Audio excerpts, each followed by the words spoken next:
срещу Локомотив Пловдив в Разград. Интересна атака. Няма засада тук на Дани Младенов. Очаква центриране. Това е 1-0. Тони Тасев се разписва още в самото на... Още веднъж прекрасното подаване по десния фланг. След 18 минути игра. Кой ще стреля? Тони Тасев. Хубаво изпълнение. Топката преминава обаче над врата.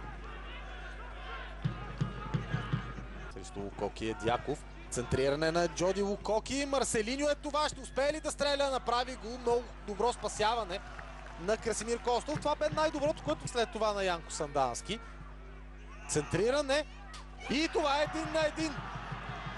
Тук се подхлъзна по-скоро Янко Сандански. Коки справи се с Дяков тук.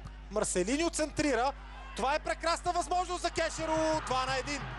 Продължава головата форма на Клаудио Кешеро срещу Пирин. Прекрасно Джоди Лукоки съхрани топката. След това Марселиньо я центрира. Размина се.